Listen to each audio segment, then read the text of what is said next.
Terrain News TV, Ndemakambu.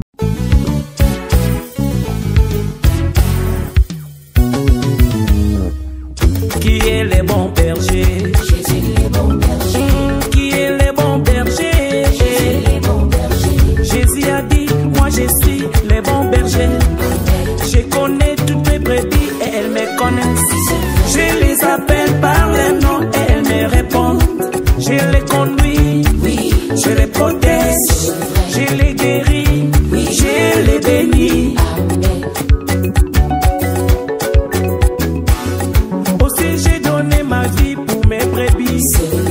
À la croix de Golgotha, j'ai tout accompli. Amen. Bien-aimés dans le Seigneur, Shalom, Nabande Konyon, surtout au Boza Kolanda Biso.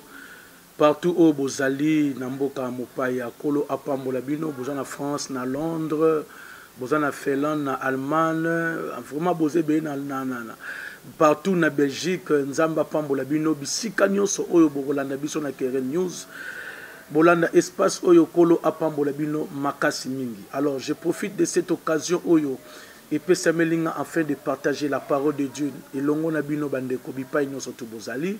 Moi, c'est votre humble serviteur, l'homme de Dieu, le prophète Franklin Binda. Il y a cité de transformation dans la communauté fait de l'Éternel.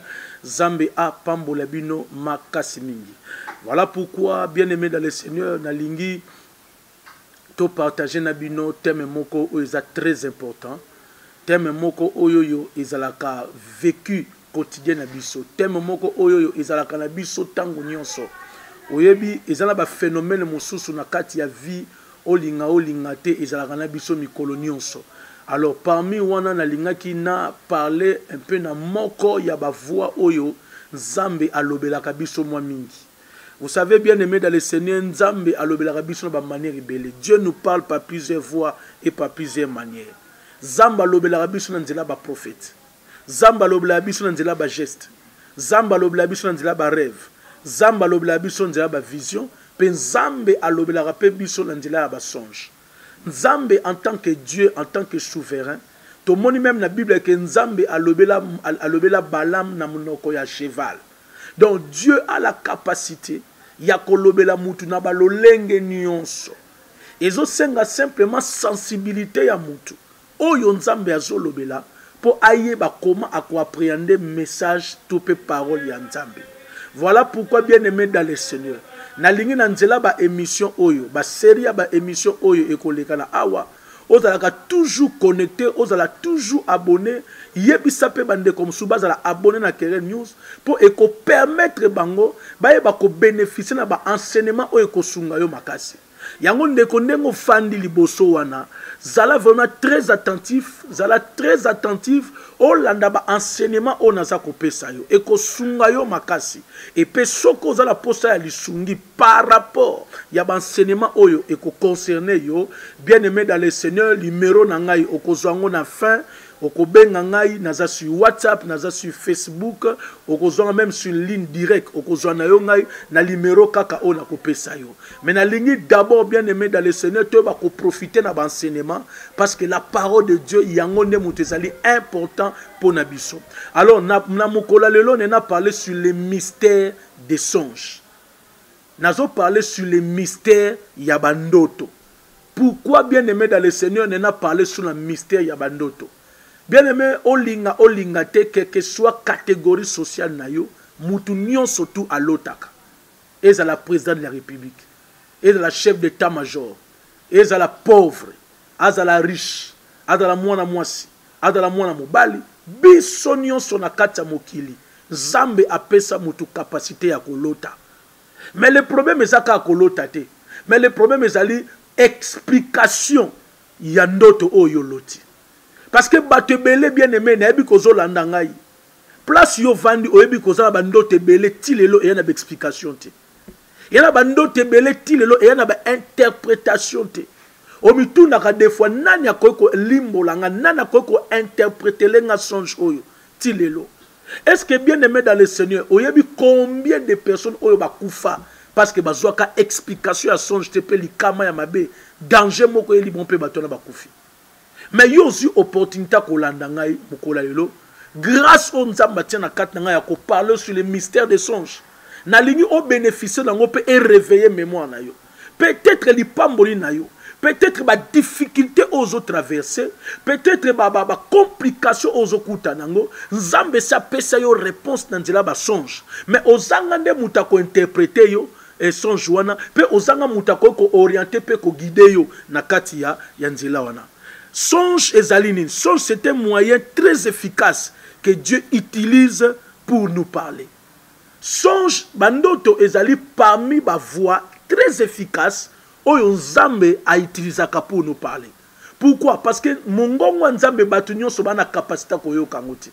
Mongongo ya nzambe batu nyonso bana capacité ko comprendre ngoti. Voilà pourquoi nzambe a utilisé ba songe. Na kati ba songe nzambe azaka na facilité ya ko transmettre mutu message. Vous comprenez? Nzambe azaka na facilité ya ko pesa mutu message. Ba songe est très important pour un enfant de Dieu de ne pas négliger les songes. Et c'est très important pour un enfant de Dieu il y a qu'on négliger bandoto te. Même si un païen, même pour un païen, c'est très important qu'on néglige bandoto te. Parce que bandoto za moko ya ba voix nzambe alobela kabatu. Alors, les songes a des sources de provenance. Faut yeba ke bandoto o tozalaka nango. Bandoto o ezalaka na kati na biso, ezala ba source esika eutaka. Nana parlé na 3 sources oyo bandoto eutaka. Avant to kota na profondeur ya enseignement na biso. La première des choses faut koyeba. Bandoto eutaka 1 source ya liboso bandoto c'est Dieu lui-même. Ce qui tozu Genèse. Ce qui tozu na Genèse chapitre 20 okomona na Genèse chapitre 20 la Bible nous dit ceci pour la ligne totango à la lumière des Écritures pour comprendre. Genèse chapitre 20. Nous prenons le verset 3. La Bible nous dit ceci. Alors Dieu apparut en songe à Abimelech pendant la nuit et lui dit, voici tu vas mourir à cause de la femme que tu as enlevée car elle a un mari. Bible bin Nzambe abimeli Abimelech nabutu à cause ya mwasi oyo azwaki. Nzambe abine okufa à cause ya mwasi azwaki.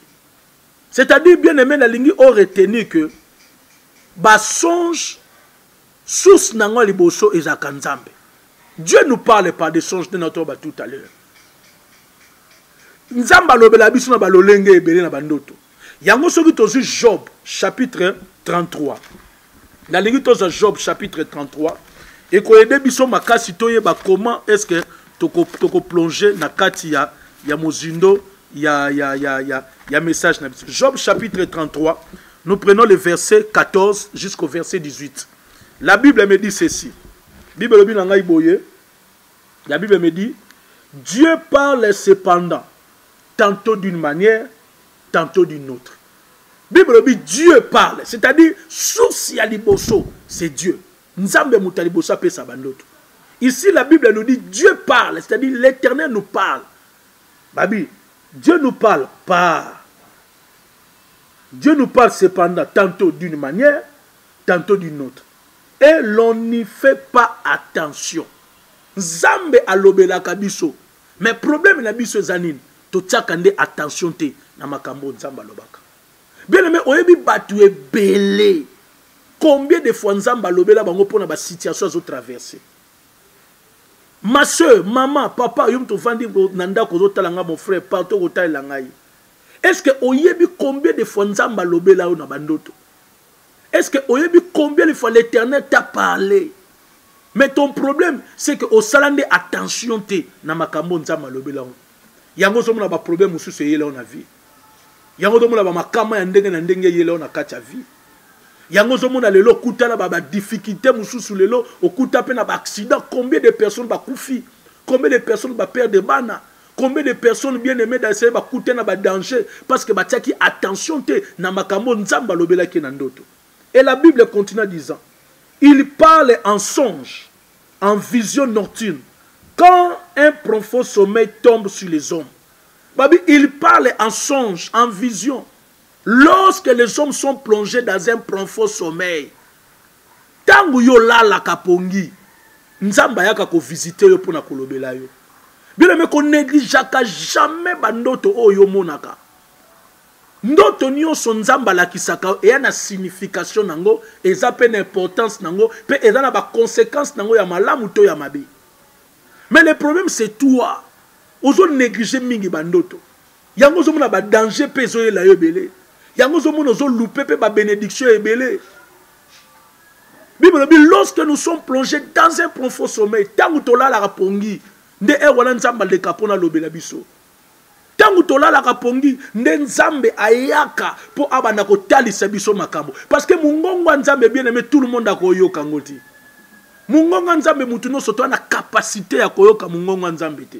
Et la Bible continue en disant, quand un prophète sommeil tombe sur les hommes et quand ils sont endormis sur leurs couches. C'est-à-dire, tangu biso toza kolala, tangu biso topemaka, et ya ekolaka kolobela biso.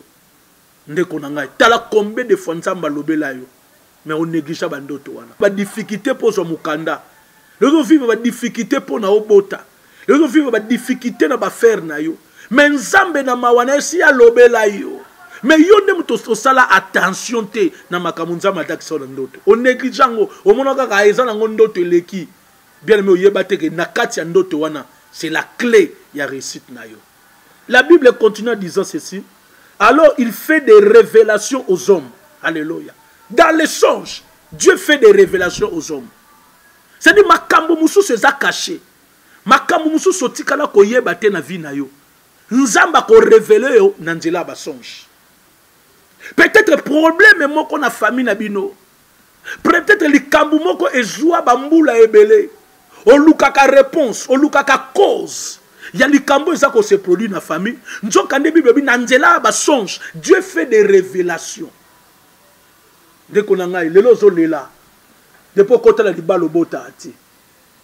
Les lozo lela. Baninga no bokena bango poto na nzela moko lelo bazo se retrouver. Misusu ba na Kinshasa ba somi mapango, misusu ba tongi ba immeuble, mais yoti lelo balokakaka.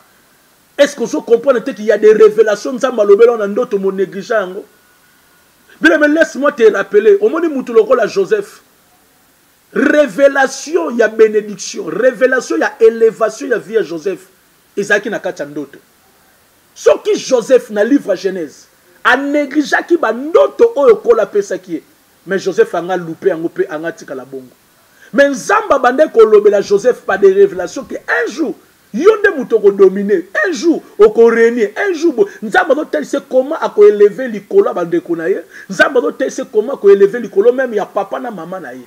D'ailleurs la Bible dit lorsque à lotindo tami balé amona ki moi amona ki soleil lune na ba étoile eza ko gumba melaye papa na ye Jacob sous la révélation a lobi ango clairement a bi ngolo banine a interpréter la ndoto wana alors, olingolo bani que moi, maman na yo, nabande kona yo toko gumba melayo. C'est-à-dire la révélation, il y a élévation na ye. C'était lié à quoi? Et c'est qui n'a qu'à son joana. Bien aimé dans le Seigneur, na lingi o profiter na ba enseignement o c'est très important pour na vie na yo. Je suis là à votre disposition, moi votre humble serviteur. Je suis là bien aimé dans le Seigneur lorsque na ko pesa ba numéro benganga. Tu peux m'appeler sur WhatsApp. Tu peux m'appeler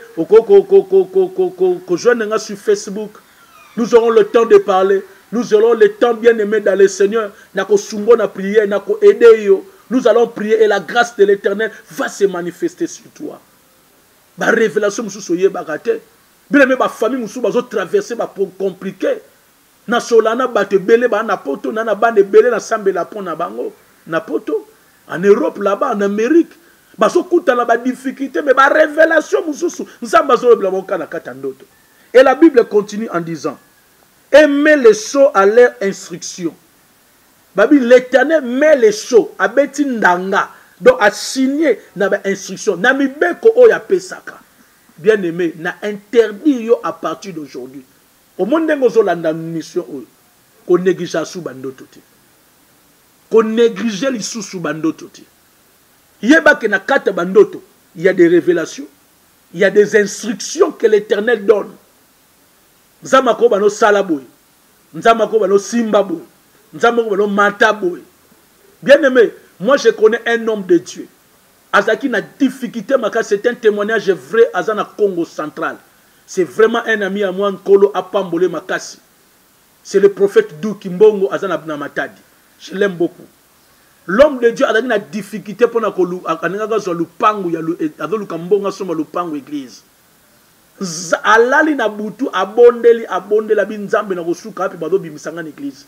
Pendant qu'alali na butu nzamba pesi combinaison ya ba jeu kakao ba benga ngoni ba jeu ya ba paris mutuel le kakala tout ça et puis la loterie tout ça. Alali na butu nzamba pesi combinaison. Abeta kane yangote. Mais mukolo wana par hasard ayo kutala mona mwasi moko pe boy ya ba jeu wana ayo ko proposer abeta. Tanga abeti pe la combinaison le kanango.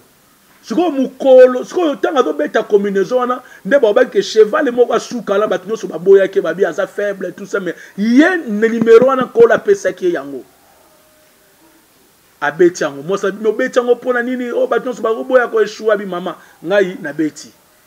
Je vous dis vrai bien aimé pour eza témoignage à Moulaï na kata na mukuse ndeko wana na RDC mobimba yene mutazwa ki cagnotte wana agati cagnotte ya izaka cagnotte ya combien ya $27,000 si je ne me trompe pas yene mutazwa ka yango. Pourquoi? Parce que azwa ki mon révélation. Dieu l'a donné des instructions, Dieu l'a donné des révélations.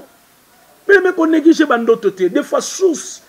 Il y a problème na yo des fois réponse aux akoluka na vie na yo et na bandoto yo lotaka nzamba lobelaka yo. C'est très important de ne pas négliger ça. La Bible continue en disant ceci: afin d'écarter l'être humain de ses œuvres. Les songes et yaka kolongola mutu na misala na ye kola mutu na misala o amabe na misala o monde ténèbres koko isaye. C'est-à-dire en quelque sorte les songes viennent avertir et ko kebisa yo kebanzelo ngokende. Keba likambozo salabe. Comment les fans nzamba kebisa biso te? Nzamba kebisa biso même kolia komela. Nzamba kebisa biso ba makambo ebele. Na nzela bandoto nzamba ko kebisa yo. Na nzamba nzoto ya bandoto nzamba ko interdit yo. Bien aimé, ne néglige pas ça. La Bible dit ceci: et de se préserver de l'orgueil, l'homme fort. Tala makambo ndoto ezosala. Afin de garantir son âme du gouffre et d'empêcher sa vie de périr dans les javelots. Babindo te ya même ko pekisa mutu nzela liwa. Mais combien de personnes bakufite? Vous savez, moi je connais un homme. Paix à son âme akufa. Et atika veuve moko na mwana moka mwasi. Na yebaki mutu wana azaki na rompo ki prendre zabane côté ka babloka ba mituka. Alala na butu. Azolota babenge na téléphone. Babi na akende kop moko. Mais na kop anga bande ko kende asala accident kufi. Tanga lamuki abeteli sole pa mwasi na ye. Abi chéri tala la na butu na loti ndoto mobe mwasi na bi atuka papa ndengo loti bo ko kende lisute. Parce que nzamba zo interdit yo nzela na zo kende. Balamuki pe na tongo ba vandi bi abi lelo na kende musati na vaina na ndako. Lorsque ba comme faire ba 15 heures. Un ami ya ye abengi na téléphone. Un ami a lobi na bi tala. Il y a un cop moko awa ba pièce tout wana ba tnos bazana ngote kaka yo. Donc soki ndengo zabo oyete ko raté coprat apesi montambongo. Moi mbala tali a montambongo ko edenga na sala bu. Asi moi stabi chwa chéri nzama batela na keka aller retour no beta show moko na zozonga. Moi stabi papa yo mutebi senga ko lala ko lota ki boy. Te chéri na zoaka aller retour nzama obata osunga lik mabeko yate. Moi mobalo wana kenda na nzela effectivement asala accident kufi. Et c'est sa femme qui donnait ce témoignage. Moi, je ne sais pas ce témoignage. Bien aimé, nzamba lobela kabiso. Mais comment il faut négliger dans la vie? Comment il faut écouter un problème, une difficulté? Tu ne sais pas comment faire. Voilà pourquoi, bien aimé dans le Seigneur, source ya liboso na yebisio c'est Dieu. Deuxième source, oyo et yaga bandoto, c'est le diable, Satan. Bien aimé, même le diable appelle ça rabatu bandoto. Ba sorcier, ba occultiste, ba pesa rabatu bandoto. Na lingi bien aimé dans le Seigneur tozwa Jérémie chapitre 23. Parce que dans l'ingé ma commis loba, que les Écritures parlent, afin que vous compreniez que ma kamnazo c'est vraiment très très sérieux. Jérémie chapitre 23. Jérémie chapitre 23. Nous prenons le verset 32. Jérémie 23, le verset 32. La Bible dit ceci. Je lis. La Bible nous dit au verset 32. Voici dit l'Éternel. J'en veux à ceux qui prophétisent des songes faux. L'Éternel dit j'en veux à ceux qui prophétisent des songes faux. Bandota lo kute zalaka o yute pas ténèbres. Bandota lo kute lu eyaka o yute pas batamabe. Yangona bien aimé, il faut oyeba ko discerner la molimu na nzambe. Voilà pourquoi tu as besoin d'un véritable homme de Dieu oint par le Saint-Esprit afin que ayeba comment est-ce que ako interpréter les yondoto na yo. Parce que bato okute na ba charlatan, okute na ba aventurier, okute na batamabe, bango de ba ko bungiso na ba information lokuta nde omona mutaka kufi. Lelo bien aimé dans le Seigneur toyebi na kata mokili.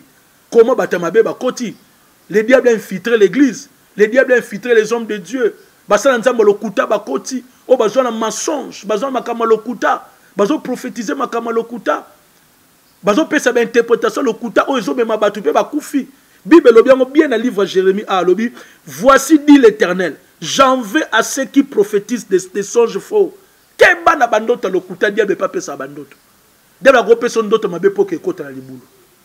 Diable ko pesa ndota mabe po bunganzela. Diable ko pesa ndota mabe po likama moko yela yo. À continuer, qui les raconte et qui égare mon peuple. Ba songe ya diable e yaka ko égarer mutu na nzela malamu. Ndota diable eyaka kolongola mutu nanzela lipamboli. Yango bien aimé dans le Seigneur. Luka un spécialiste. Et bien aimé, je suis là devant toi. Nzamba salanga grâce. Yako interpréter bandoto. C'est une grâce. Yako interpréter o kola sala. Bien aimé, tu peux me contacter. Nako limbolo ndoto et nous allons prier ensemble. Nako suka kako limbolo ndoto nako conduire ti na kata rive na kata mamoma va prier afin que bien aimé dans le Seigneur grâce à Nzambe qui t'a kata vina. La Bible continue en disant, la Bible continue en disant, par leurs mensonges et par leurs témérites, je ne les ai point envoyés, je ne leur ai point fait donner d'ordre, et ils ne sont d'aucune utilité à ce peuple, dit l'Éternel. La songe ma be baza, Nzamba bingate mnatindi bango, diable a koti sa ba songe na kata batu. Bien, il faut faire très attention dans ma kambo etali bandoto. Troisième source yandoto. Tozwa Jérémie chapitre 29. Dans le chapitre 29, le verset 8. La Bible dit ceci. Car ainsi parle l'Éternel des armées, le Dieu d'Israël. Ne vous laissez pas tromper par vos prophètes qui sont au milieu de vous et par vos devins. N'écoutez pas vos songeurs dont vous provoquez les songes. N'écoutez pas. Koyoka bangote. Bagal bandoto lokuta. Mutuba elondoto. Maman nalalaki nalota kyo bandoto lokuta. Bandota diable. Pourquoi? Parce que ba uti pa nzambete. Keba. Basala nzamba mabeba koti mingi. Ya malamu toza mukie. Moi j'ai béni l'Éternel. Parce que je n'ai que Jésus-Christ comme Seigneur et Sauveur. L'unique et le seul oya kufase kwa biki sanga na bomoy. Nzambe mosus na mabele o azate. Soko moni mutu musus a ko présenter nzambe musus a outé pas diable. Il y en a qu'un seul Dieu, le tout-puissant, le créateur du ciel et la terre.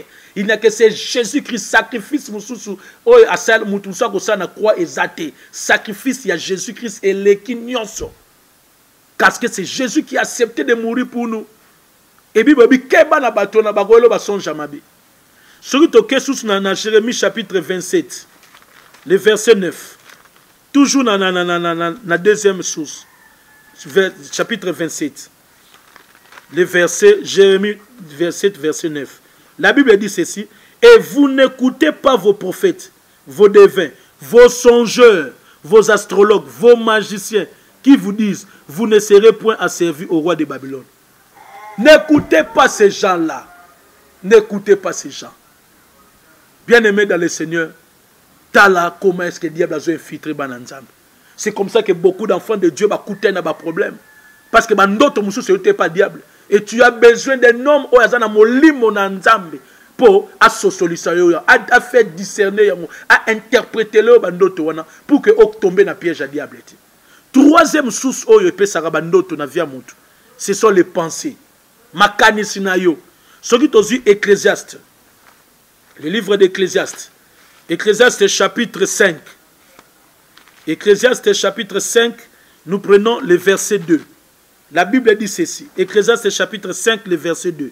Car si les songes naissent de la multitude des occupations, si les songes naissent de la multitude d'occupations, et à la bandoto mususu, yodo bengango ndoto, mais en réalité, ça pendant ndoto te.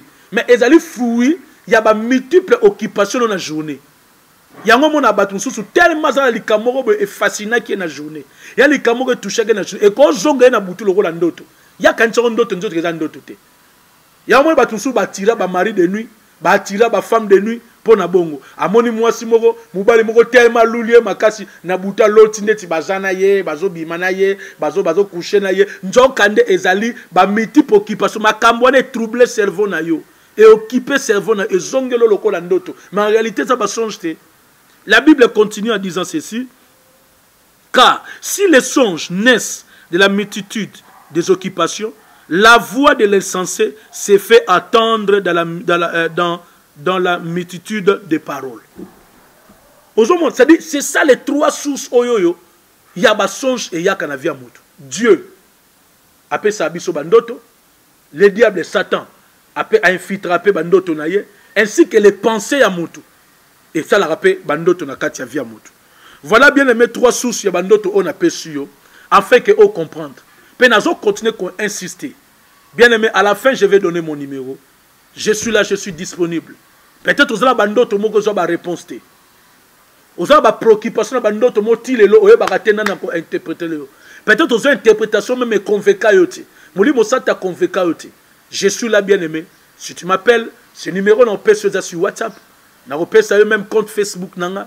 Tu auras le temps bien aimé à communiquer nanga. Nous allons prier. Je vais interpréter par la grâce du Saint-Esprit et la main de l'Éternel sera sur toi. Il y a des songes bien-aimés qui agitent.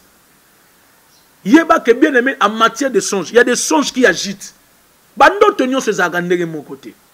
Il y a des songes bien-aimés sur que y a une vie et quoi agiter yo makas. Daniel chapitre 2. Je voudrais vraiment que les Écritures comprenez-moi. Ma commis le bas pour comprendre ma camo nazoloba. Jérémie et pardon Daniel chapitre 2. Daniel, le livre de Daniel, chapitre 2, le verset 1. La Bible dit ceci. La Bible nous dit, Daniel chapitre 2, verset 1. Bible. La seconde année du règne de roi Nabuchodonosor. Nabuchodonosor eut des songes. Il avait l'esprit agité et ne pouvait dormir. Bible dit, na époque, il y a Nabuchodonosor. C'est lui qui était le roi de Babylone. La Bible dit, il avait il y a un songe mais et agita qui est mais ça va notre mususu soko lotiango oza jamais tranquille oza l'agiter esprit na ozomona que il y a quelque chose qui ne va pas et ça même ba genre ba ndoto au pharaon à lotaki na livre na livre ya Genèse Bible pharaon loti ndoto et agiter esprit na ye toute la nuit pharaon la lita lamuki son côté sur ta histoire la Bible dit le roi fit appeler les magiciens a bengsa ba magicien ba astrologue a bengsi batunyo so bando ko composer cours na ye bando composer cabinet na ye pour expliquer bango songe pourquoi songe on a et agita qui est comment est-ce possible bien aimé au lota bandoto musu et agiter esprit na yo et kata yo même pongi et ndoto wana et ça même que la journée wana mobimbo za la kimiate mais otika ndoto bongo lekala. Est-ce qu'il y a des portails sans d'autres? Est-ce qu'il y a des messages ni nkola ngaka pesa yo na katia d'autres? Vous avez bien aimé dans le Seigneur. Il y a des songes qui épouvantent, qui effrayent. Au lotin d'autres yo, aux kabiente. Ça ne va pas. Qu'est-ce qui se passe? Sur Job chapitre 7. Je vais clôturer par là pour namukola lelo. La suite, bien aimé dans le Seigneur, vous allez abonner. Na Kere News pour continuer Kolanda enseignement oyo ezali pamboli makasi. Je vais m'arrêter par là. Job chapitre 7. Job chapitre 7, le verset 14. La Bible nous dit ceci. C'est alors que tu m'effraies par des songes, que tu m'épouvantes par des visions. Il y a des songes qui effrayent. Il y a un frisson et salé en ndoto. Il y a un bandoto monsieur de la ramutazo l'autre tite à la mouka gagné. D'autres mots bazo la mouta gagné la mouki. C'est un songe épouvant. Il y a bandoto mots qui effrayé yo. C'est épouvant. Bien aimé dans le Seigneur. Tala bandoto boyo yo négligea. Au monde ango pas mo bien ça n'anga ndoto. Et ya nango kaka ndoto moyebi teke na kata ndoto wana il y avait la clé ya lipambo na yo na kata ndoto wana nzamba za zobate papa pourquoi faire passer son joie par yo. Voilà pourquoi bien aimé dans le Seigneur le temps c'est le temps to komi na suka émission mokola lelo continuer kozala abonné na Keren News aux dans la suite il y a matière opponent de cité parce que faut na côte en profondeur na parler sur qu'on a ba sorte ya ba songe. Fona lobelango bien aimé soko landia enseignement otina suka tu seras fortement béni pe nzamba ko lobelo makasi e ko sunga makasi. Moi c'est votre humble serviteur l'homme de Dieu le prophète Franklin Binda Nazali wana. Alors pour la bande konyo surtout oyoyo bazana posa ba zwangai to meka kosoya to partager na bango le bala nzambe wana posa ya prière wana posa mutu moko asala o suivi ya mabonde na yo asala o suivi ya ba prière ya ba problème na yo. Je suis disponible pour Nayo. Au Robenga na plus 243 plus 243 89 29 39 982 Nabandeli plus 243 89 29 39 982. Je répète encore pour une meilleure audition. Plus 243 89 29 39 982. Ça c'est mon numéro que je joue dans la ligne directe. Tout peut que je joue dans le numéro sur WhatsApp. Robenga sur WhatsApp au monde ngai. So ngo za pona bandeko bana posta mona sur Facebook. Au komika sur Facebook na deux comptes.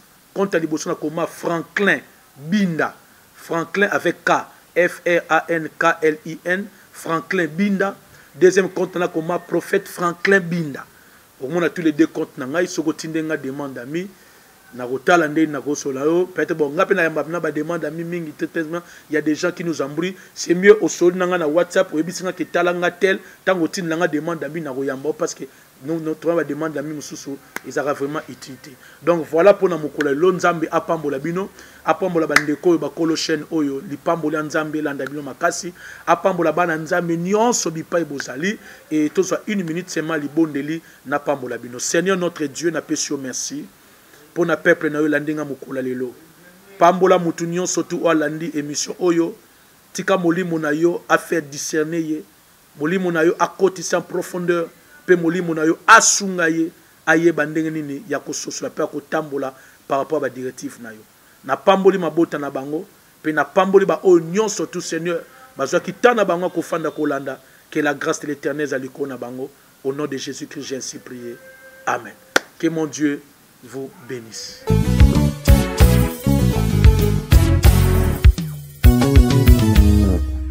Qui est le bon berger? Jésus le bon berger. Qui est le bon berger? Jésus le bon berger. Jésus a dit, moi je suis le bon berger. Je connais toutes mes brebis et elles me connaissent. Je les appelle par leur nom et elles me répondent. Je les conduis, oui. Je les protège, je les